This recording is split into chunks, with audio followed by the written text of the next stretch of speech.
Hi, everyone. I'm Deborah Gardner. And as you know, this is a big celebrated day for GMID. And our next guest, you are not going to want to miss.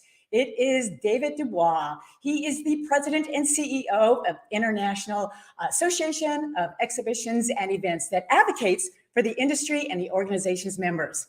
David serves as the association's representative with industry coalitions, partner organizations, strategic alliances, and in 2019, David was inducted into one of the industry's most prestigious awards, the Events Industry Council's Hall of Leaders. Along with a huge resume, David has actually won several other types of awards as well. Currently, he serves on the board of directors for the Meetings Mean Business Coalition and the U.S. Travel Association that supports GMID, which is why he is the perfect guest for today for us. And David is going to touch on business events and exhibits, the COVID journey, in-person and digital, and so much more. And I've got a surprise question for David, something that he's probably never been asked before. So don't miss. This is going to be a really fun episode. Up next, right here on HTL.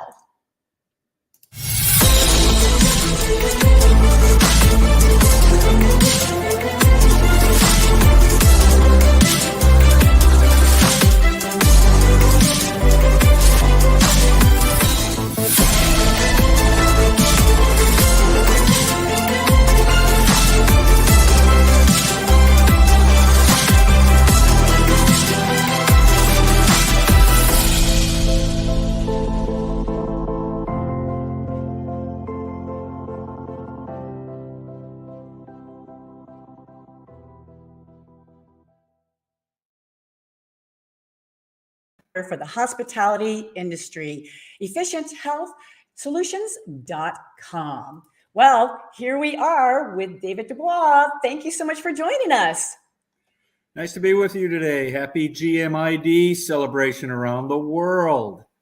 Absolutely. That is certainly why we are here today. And we are just so excited to have you because you are in the midst of it.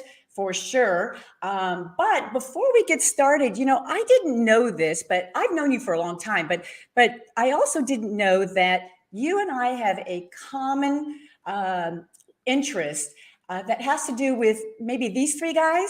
Oh my. I adore them.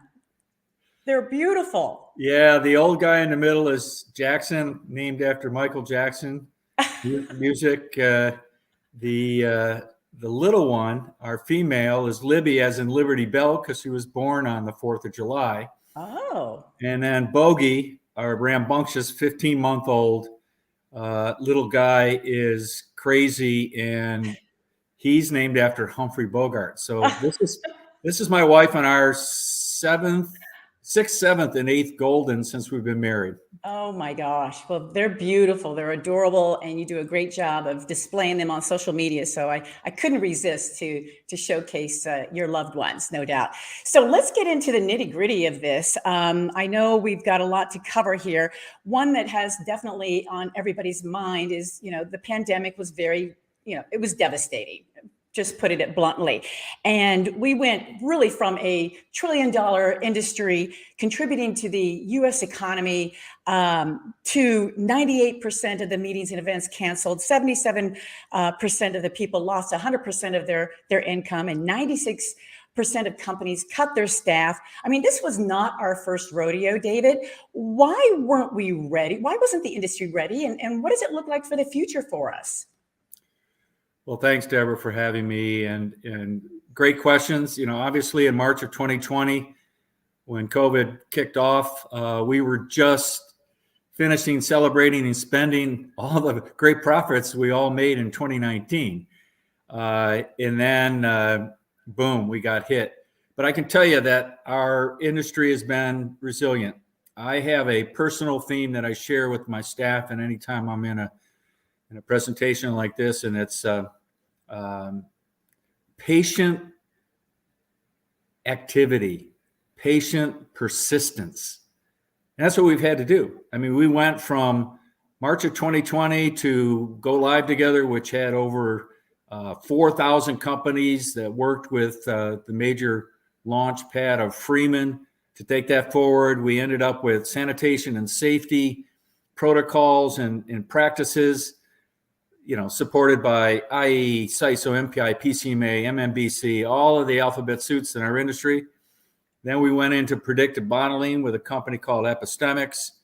And in the last year, we finally have a full-time lobbyist, which I'm sure we'll touch on a little bit, advocacy through Exhibitions and Conferences Alliance in partnership with Meetings Business Coalition, U.S. Travel Association, and a dozen other organizations. So, you know what?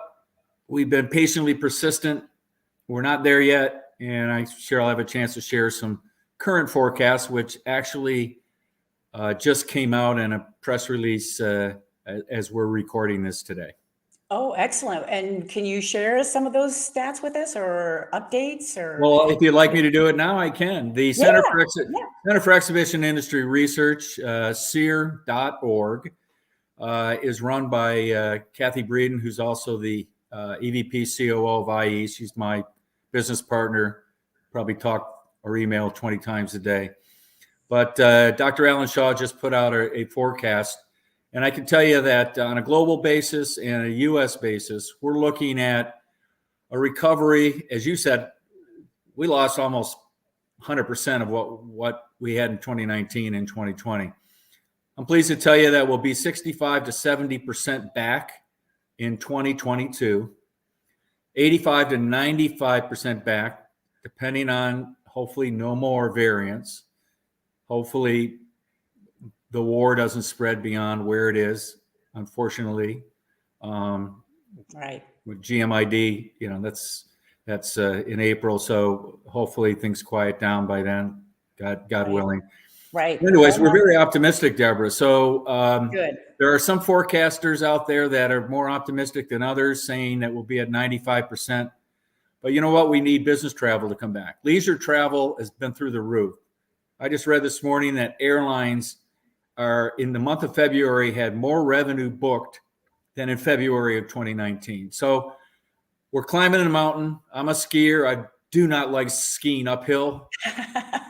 We're going downhill, Deborah. That's great. I'm glad to hear that. Yeah. And the airlines are not even hurting with the gas prices. I hear they're just moving forward. And that's exactly what our industry needs to do. Yeah. The rates are going to sneak up. They have to, but you know what?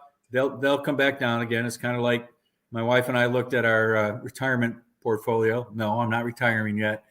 And, we lost 8% in the first 2 months of the year. Right. It's already starting to come back. So, yeah, that's good.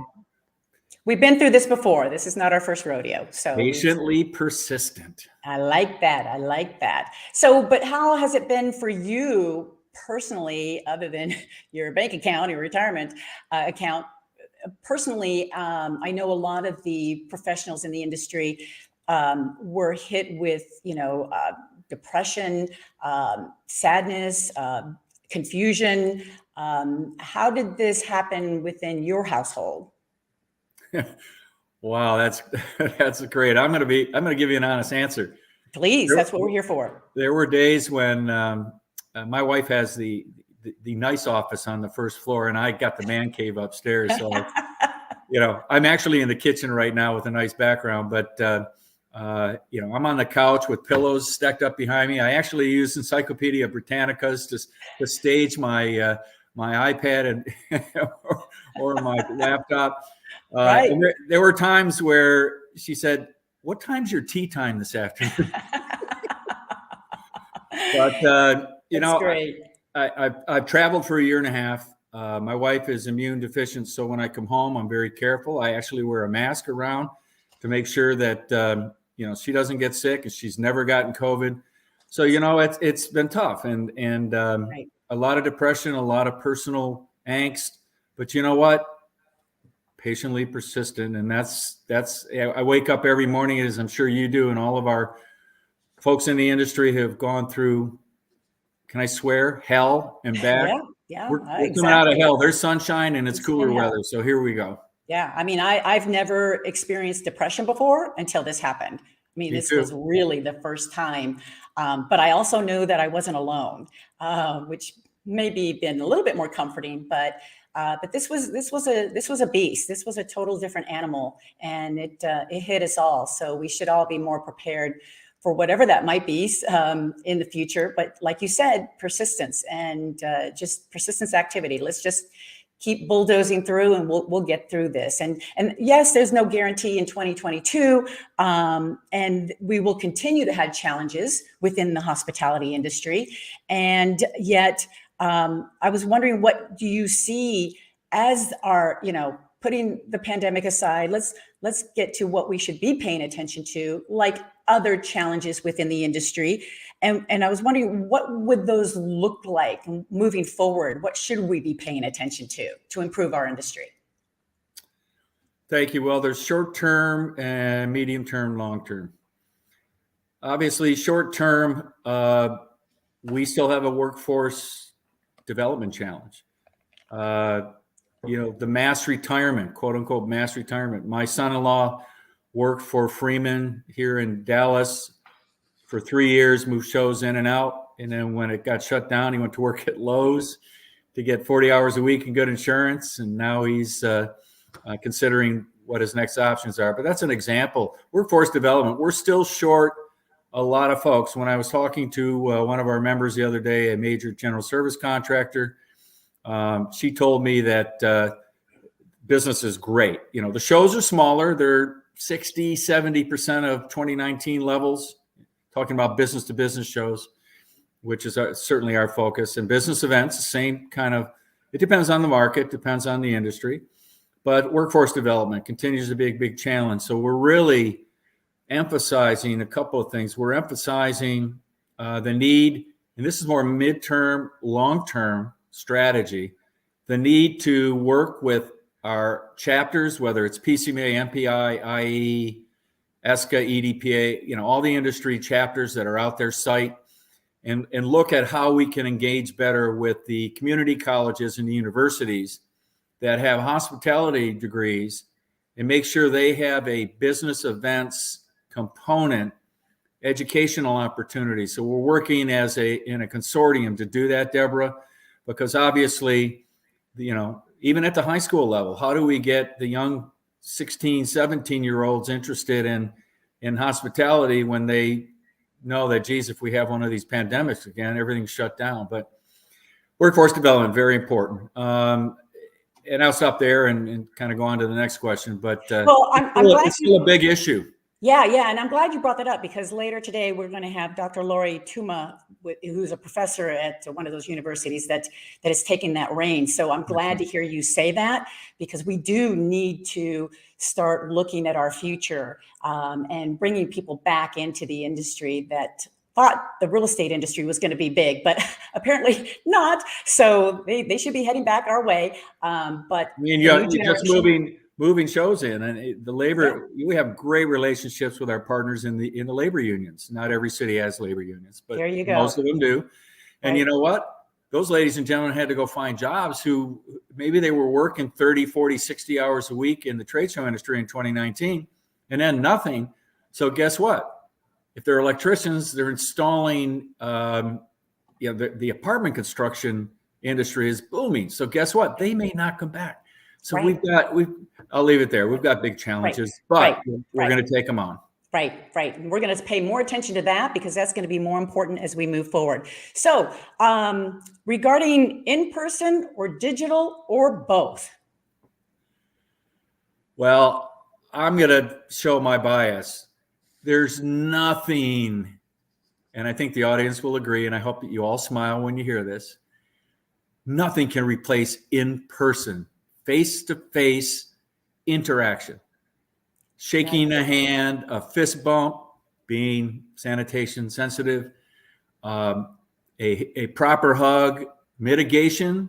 If you still have to wear masks, we're going to still have to wear masks for a while, because we're going to have spikes.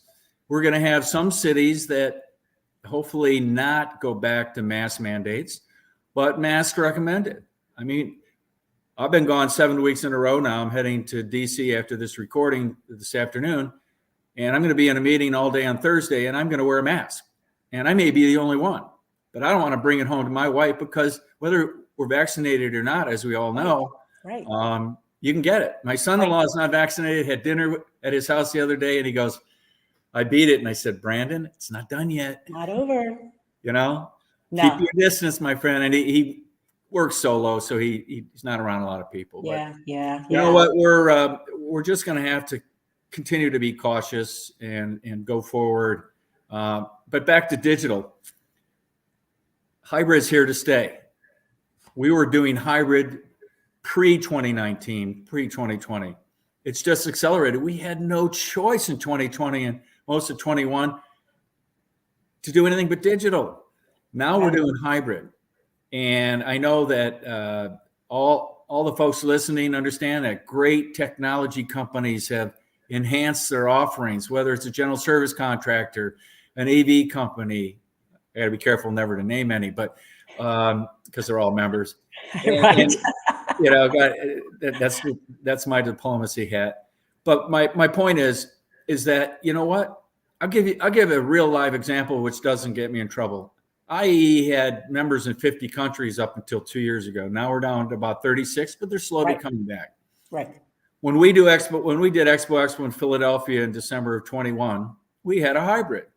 When we do Expo in December of 22 in Louisville, we're going to have a hybrid. Because guess what? Nobody in all 50 countries, not everybody has ever attended, even in 2019. So how do you increase your market, increase your prospects, now I'm talking from my hotel and CVB days, how do you identify potential new customers? Because you know what? I want Deborah to go online and enjoy a business event that you couldn't go to because maybe you had another speaking engagement or you had something else going on. Right. And I know you do that with National Speakers Association. But if it was so awesome online, and whether it's on demand when you can come and go when you wish versus 100% live, which is really a great hybrid opportunity, you may budget to go in person next year. Right. Maybe you've never gone. Right.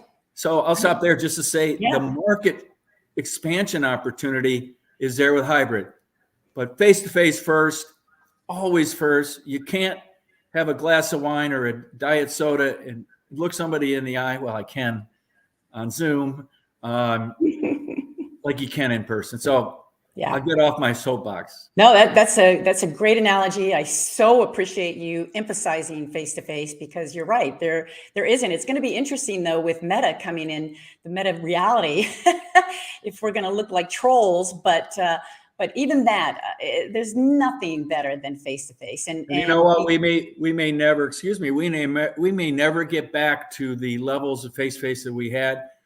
But we're going to, at IAEE alone, we're strategically looking at, we used to get, in 2019, we had 2,500 people at our Expo in Vegas. We may take a couple of years to get back there, but I want another 2,000 people engaged digitally that may say, hey, in 2023 in Dallas, I want to be there. Right. So you know what? You gotta look at it very differently. And the creativity for exhibitors, is it, up the roof. I mean, it's just, there's so much that they can do, and there's so much that's coming to help them with their products and services to get in front of their clients. So I agree with you. This is going to be a really interesting ride, and I think everybody's on board with exactly what you're saying. So that's a good analogy. It's not going to be easy because people's budgets are going to take a year or so to get back. Right. And you know what's really scary?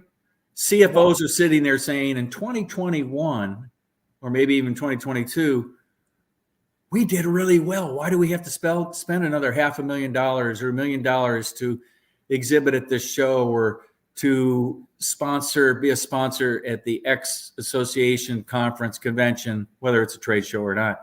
So now we gotta go out and aggressively convince the CEOs, CMOs, CSOs, CFOs, MOUSE, all of the above, that, you know what, do a good job of ROI. Make sure you manage your sales team and your marketing efforts, because nothing is as good as face-to-face. Yeah, you're absolutely right. And leaders do have a different role now coming out of this. And there's a lot of responsibility, a lot of accountability at that level, and hoping that they'll be more open-minded to be more creative and connect at a whole different level. And I think that's really going to happen. So what do you, to kind of end our time here together, what does GMID mean to you personally, David? Well, when I worked for MPI X amount of years ago, we had a very aggressive meetings industry. We called it Meetings Industry Legislative Action Day, where we went up on Capitol Hill. And that was once a year. And it was, I believe, every June. And we'd make 100, 125 in-person calls to Senate and House staff members and or the actual representative. He or she was able to be with us. And you know what? That was advocacy. Today, fast forward 2022, I think or 2020, we started GMID, or 2019, I can't remember, through Meetings Me Business Coalition. And the advocacy has expanded. We now do it around the world. I can't speak for my good friend Nan, who runs GMID, but I think in 2019 and even in 2020, because it was digital in 2021, we had 40 or 50 countries represented that were all advocating, Deborah, on behalf of what I call the live business events industry. Now it's the live and hybrid business exhibitions events industry. So I could tell you, GMID is critical. Whether you're in a small town in country A or country B or city A or city B or state A or province in Canada, wherever, people depend on business events to drive their business. If they don't have a convention center or an exhibition center, they have companies in that destination, Deborah, that go to trade shows. And without trade shows, without business events, whether there's a trade show element or not, they need to go and sell their products and services, because otherwise they're not going to be able to drive their revenues to keep the doors open and make a profit. So I'll leave it at that. GMID is critical. We support it. We're doing Global Media Exhibitions Day in June, on June 1st, with a similar mantra, the similar advocacy effort. And you know what? What are we going to do in the fall? We need to do something in the fall. So we have the spring in April. We have June for Global Exhibitions Day. What are we going to do in the fall? We got to keep beating this drum, because you know what? It's never ending. And that's one thing we learned. Now we have a full-time lobbyist for Exhibitions and Conferences Alliance, working with MMBC, Tori Barnes and Nan and that whole team. And that's what we have to do. And I'll stop there, because as you know, I get going. Oh, we can talk all day. I know we can do. Yeah, but we got to go to commercial break. Yeah, right. Well, it's fascinating hearing what you have to say. And I know our viewers are going to be so thrilled to hear your positivity and you're moving forward and you're out there advocating for us at the same time. You always have, but it's so nice to get the update right now. So I've got actually one more question for you. And this one, I'm going to have us have a kind of a period of reflection of when this whole pandemic started. And you weren't traveling. I know you're still a little bit traveling, but here's the question. And it's the most difficult question. Are you ready? All right, double my fee. All right. 0 times 10. Well, while you were at home, the times you were at home, what did you do to help around the house? Did you take the trash out? Did you do the dishes? Did you help your wife? I mean, what did you do? Well, that's 2 or 3 personal questions. That's okay. I've been blessed to be married to Nancy for 40 years. Oh, nice. Kind of unique in our industry, right? Yeah, very nice. We have 3 beautiful kids. We have currently 3 grandchildren, 3 grandgirls. Right. We have a grand boy coming in May and another grand girl in August. We'll have 5. Wow. So I got to keep working, because now we got to buy stuff for these grandkids. But one of the things that really came out of it is, I joked about it earlier, that my wife would say, "Hey, when's your tea time? Yeah, get out of the house for a couple hours." Is my wife's a great cook, but every other night I'm responsible for dinner. Okay. I'll either do burgers, brats on the grill, chicken on the grill. I can make spaghetti.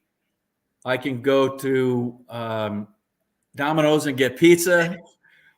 But basically, she doesn't have to think about it. So when she Nice. cooks every other night, I do dishes.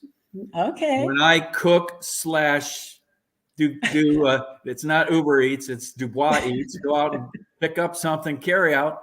She does dishes. So you know what?